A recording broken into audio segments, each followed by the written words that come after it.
Yaşım var senin girdi yay. Atandım yelge tintik kadım gidi yay.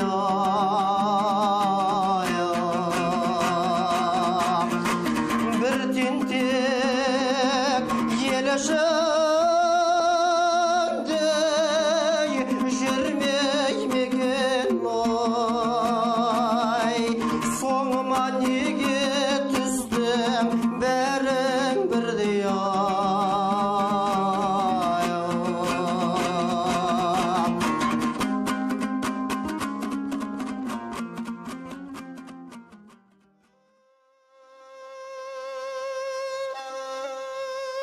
Аманғали ел аузында палуан, өнерпаз, намысқой адам ретінде аңыздалатын тұлға. Бір алласы осындай дарынды, 8 қырлы бір сырлы адамға осыншама талант бергенімен, оның ғұмыры ақтаңдақтарға лосып жатты. Бұл тағдыр, әр адамның жеке басының қасіреті. Бір кездері құмнарын мен тайсойған арасын ән сазымен дуылдатқан Аманғалидың жарқыраған өмірі қуғынға ұшырады. Халқы сүйген өкілі азамат, ей тірлік шарабыңнан мағанда құй. Апырау жамандарға біткен бемей, заманым ақыр заман болған шақта. Мен едім бандатанған Аманғали. Соңымнан түскеннен соң қас күнемдер, амалсыз Аманғали қашты деңдер. Мен өлсем әкелерің тауып берер, заң емес залымдардан қашты деңдер деп зарлы үнге басты. Сөйтті де тарих парақтарынан жоғалды. Бірақ алтынды тот баспайды дегендей, өнер зерттеушілері арқасында ол араға жылдар салып, өз халқына, ұлт тарихына қайта оралды. Қазақ музыкасының арғы бергі тарихын, халық композиторларын, оның ішіне сал серлерді, халыққа аңыз боп тараған керемет сол тұлғаларды зерттеп жүргенде Аманғалидың тағдыры ерекше ойландыратын, қызықтыратын мені. 1989 жылы Алматыда жазушы баспасында бір келелі әңгіме болды. Сол жазушы баспасының шығарып жатқан кітаптарын елге насихаттау жөнінде Гурьев облысына бір топ ақын жазушыларды командировкаға шығару мәселесі қаралды. Мені сол әңгіменің үстінде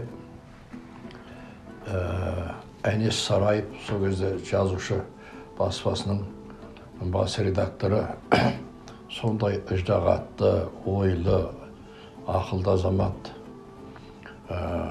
Осы Гурьев облысына баратынымызды бажайлап тұрып түсіндіріп, біздің жақта деді, банды Аманғали деп аталып кеткен, сондай бір өте тағдыры қиын, бірақ халықтың жүрегінде, аңызында ол ерекше бір кәдімгі мынау тәңір алдында жүзі нұрлы, ешкімге зияны жоқ, халықтың еркелеткен серісі, ән, поэзия, оның бүкілі жүрген жүрісінің барлығы ақан серінің жүрісіндей сондай адам, соны да ойластырып жүргеніміз жақсы деді.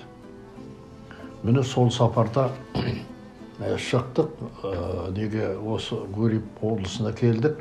Осы сапарда басқа шаралар өтіп жатар. Оның барлығы енді қасымда басқа азаматтар бар. Мен уақытымды текке жібермей, Аманғалиді зерттейін. Орайы келе бермейді мұндай уақыттың. Осыны пайдаланып, Аманғалидың бір тұтас өмірінің бір елдің аузында жүрген жайларын қағазға түсіру болды. Осы сапардан кейін мен Алматыға келдім. Қазақ әдебиетінің екі бетіне менің үлкен зерттеуім шықты. Сол зерттеу бүкіл Алматыда жазушылардың, сосын өнер адамдарының ерекше бір несін оятты, кәдімгі сезімін оятты. Сөйтіп Аманғали Мәдидің әніне қандай, Иман Жүсіптің әніне қандай халық сағынышты сезіммен қараса, Аманғалидың әніне де сондай, апырай, Аманғалидың да күні туылау, апырай, мынау материал бізге үлкен керемет нәрсе болды ғой деп, ақырында сол жерде қазақ фильмнің бір жігіті, ұмытпасам аты Амангелді, режиссер, өзі Астрахандық. Сол да деректі фильм түсірді. Бойындағы жігерін ел мүддесіне арнаған ат үстіндегі абыройлы азаматтың кенеттен банда танып, қолымда бір қамшым бар сәліңдердей, кей жаман сөз сөйлейді әлім білмей, бір сері ел ішінде жүрмей ме екен, соңыма неге түстің бәрің бірдей деп, шерлі әнге басып, елінен шеттетілуіне не себеп болды? Дау-дамай қалай басталды? Аманғалидың Мұқан деген інісінің баласы бар екен осында. Мүсен деген кісі. Сөйлескенде өзінің бүкіл ата-бабасын, зәузатын түгел айтты. Біздің елдің мекені мына не деген, Тума деген жер дейді, жаңағы Нарынғұмында. Осындай жалпақ жатқан елде Аманғали Қайыр деген бір кісімен құда болды дейді. Әлгі Қайыр енді алық берік анау бәрі жүріп жатты дейді, оның барлығы дейді. Сондай қырсығына айналдырған істі қойсаңыз, бір күні Құдай аманаты дейді, жаңағы ойнап жүрген қарта ғой дейді. Сол қартаны ойнап, Қайыр деген өзің жаңағы құдасымен ойнап отырып, бір кезде жаңағы талай рет дәмдесіп жүрген, енді мәңгілік құдамыз деп жүрген Қайыр сондай өресіз, сондай қытымыр, мінезі тар, сондай адам болып шықты дейді. Ойын үстінде жаңағы құдалық ізет, құдалық иба, құдалық сыйластық бәрі жөніне қалды да, анау Қайыр шытырлап, мінез көрсетіп, солай болып шыға келді дейді. Соған енді ойын қойын, әзіл қойын деп, Аманғали өте байыпты, өте салмақты, шыдамды адам дейді, сабырлы адам. Жарайды енді, ұтылдық дейді. Ұтылған қайтардың заңы деп күледі. Ойнап отырып, енді онша неге жібермей, жаңағы шатаққа жібермей, сол кезде атыңды тік дейді. Жүгенін сыпыр, ер тоқымын ал, босағаға байла дейді, кермеге байла дейді. Бопты. Сосын жаңағы атты сыпырап, барлығын кермеге байлайды. Енді әңгімені ары қарай ширықтырмай, шиеленістірмей, әдемі ғана сыпайы кетуді ойлайды да, жақсы енді тағы жүздесеміз келеміз ғой, келіп тұрамыз ғой. Ауылға жететін көлік бір дейді. Сол кезде көлік бермейді. Енді не керек саған дейді.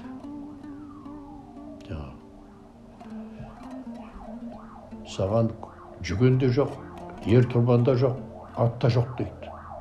Сөйтіп шыға келеді. Бұл не нәрсе? Бұл таман астында осылай жауыққан сөзді айтып, осылай дүрдей шыға келген Қайыр қандай адам бұл? Дейді, жаңа тағы да ойланып, тағы да сабырмен жаңа Аманғали ойланып тұрған кезде, еш нәрсен болмаса қарындасын еттік дейді. Міне осы кезде Аманғалидың қаны басына бірақ деп еді. Ол ардың кісі, намыстың адамы. Бұл таза, туысқандықты, жекжаттықты, құдалықтың барлығын қасиеттеп ұстайтын адам. Енді келіп мына Қайыр деген, мына болашақ, мына құдасының айтып тұрған мына сөзі Аманғалиді сондай мына бүкіл шеннен шығарып жібереді. Сөйтіп екеуінің арасындағы не шатақ осылай басталады.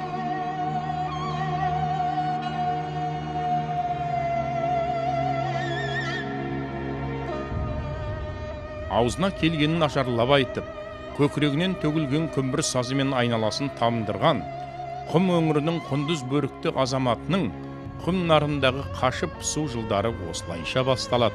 Қудалаушылар қысымынан кейін жайықтың бұқара бетіне өтіп, өмірден өзі сынды тепреш көрген адай руы репкомы Тобанияз Әлнияз сағалайды.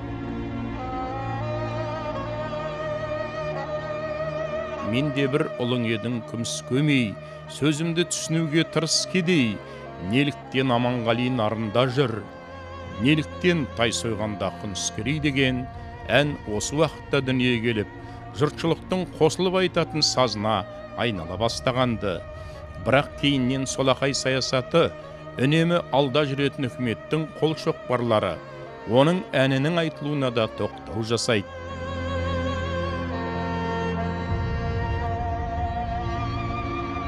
1933-34 жылдары Қазақстанда мынау Мұхтар Әуезовтің «Хан кене» деген пьесасы қойылып, ол ерекше бір халыққа кәдімгі ой салып жатқан кезде ол пьесаға тоқтау салады үкімет. Тоқтатады. Сол пьесаның ішінде «Елім-ай» әні. «Елім» әніне тиым салады. Сосы келетті тағы «Қарағаншық» деген батыстың әні бар. Біреулер мұхиттікі дейді, біреулер басқа біреу телейді. Бірақ Қарағаншық осы нарын құмында елдің кәдімгі аңызға айналған керемет әні. Және ол да тағдыры бар ән. Неге дейді, осы заманда бауырым балшық дейсіңдер сендер. Әнде сондай сөз бар. Сонда Совет өкіметінен сондай қиянат көріп жүрсіңдер ме? Бауырларың балшық болып, сыз болып, балшыққа батып жүрсіңдер ме? Деген сияқты солақай пікірлер туғанда Қарағаншыққа тиым салған. Енді ГПУ-дың кәдімгі нысанасына айналған Аманғали деген бандының әнін, оны Совет өкіметінің бүкіл саясатына қарсы деп ұғыну керек деп Аманғалидың жаңағы өзінің әніне тиым салады. Сөйтіп ел ішінде ГПУ-лардың, өкіметтің жаңағы даттауымен елдің серісі, ақыны, әншісі, халық композиторы Аманғалидай маңдайы жарқыраған керемет тұлға көріні көзге елдің де, қоғамның да, өкіметтің де жауы банды болып шыға келді. Аманғали Кенже Ахметұлы 12 ата байылына жататын Беріш Себек атасынан. Отбасындағы 10 баланың үлкені ескіше сауат ашқан. 1916 жылғы маусым жарлығымен қара жұмысқа алынып, елге 1917 жылы ақпан революциясынан кейін оралады. 18-19 жылдары милиция қызметкері ретінде Нарын өңірінде кеңес үкіметін орнатуға қатынасқан. 1921-22 жылдары Шолантау маңында Нарын құмындағы Серов Киселевтің ақ гвардияшыларына қарсы соғыс жүргізеді. Бұл кесіл азаматтың жас шағындағы еліне жасаған азғантай еңбегі. Құдай бір адамның басына бірнеше өнердің құдіретін сыйлау деген нағыз бақыт емес пе? Өз көңіл шерін жырлаған ақындыққа, намысын қайрап бас игізбеген батырлыққа, топқа түсіп білек сыбанып палуан атанумен, дүз даласының сүрмергені атанған саятшылықты қосыңыз. Кеңес дәуірінің дүмпуімен банды деген таңбалы есім арқалаған Аманғали Кенже Ахметұлы кешкен бұлыңғыр тарих бұл күнде жаңа дәуірдің дала сазына айналды. 1922-23 жылдары елді оба жайлайды. Оба жайлайды. Сол жаңа кімнің ауылы, Аманғалидың ауылы үлкен кәдімгі қасіретке душар болады. сол обада Аманғалидың сәбилі сол кісі қайтыс болады.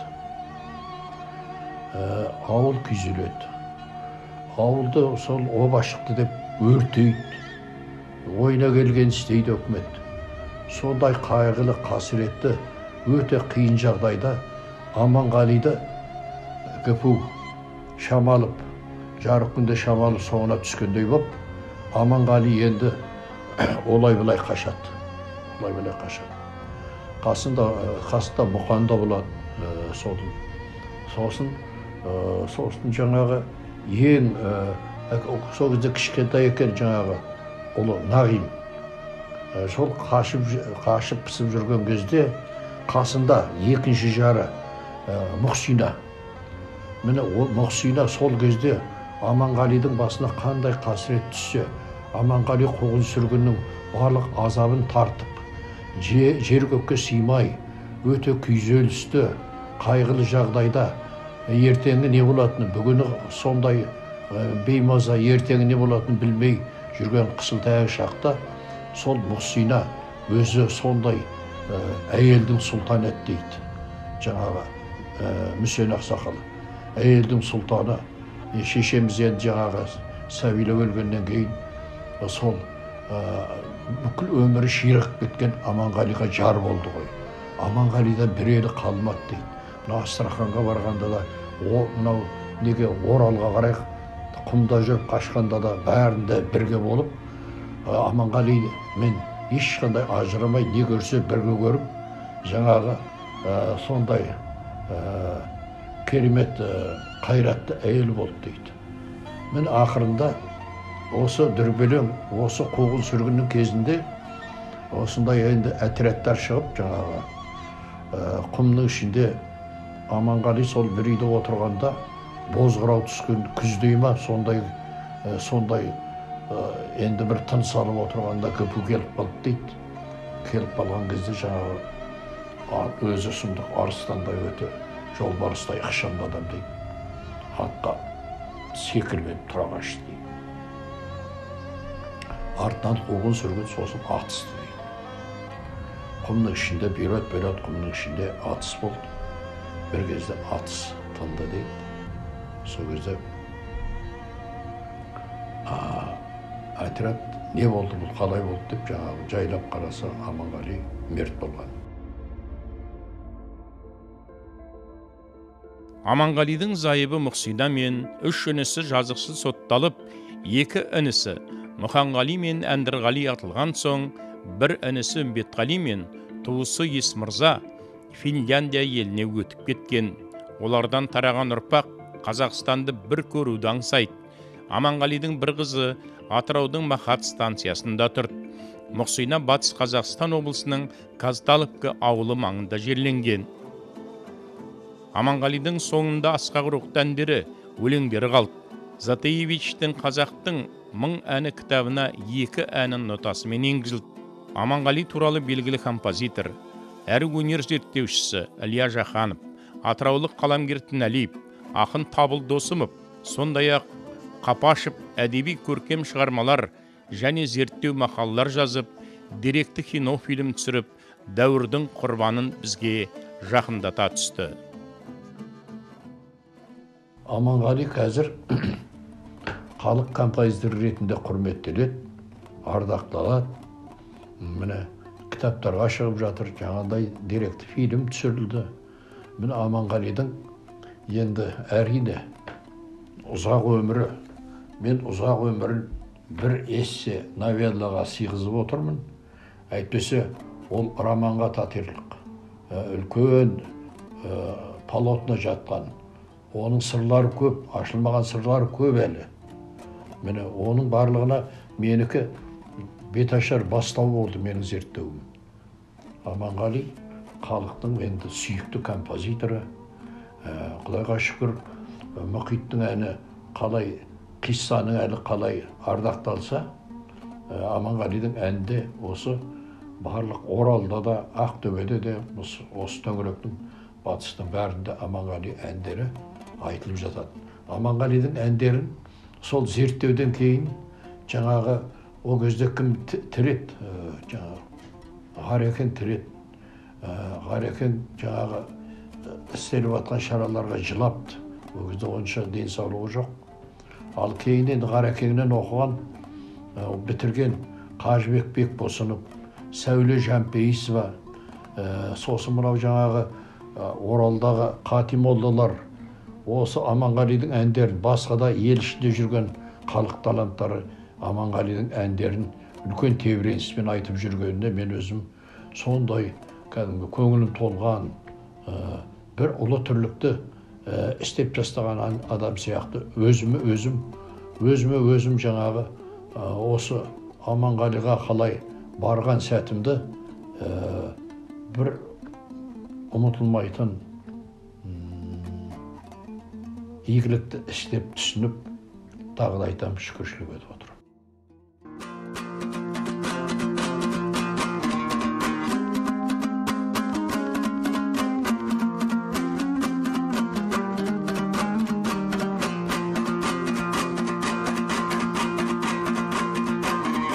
Қолымда бір қамшым бар, сәліңгірді атандым елге тентек кәдімгідей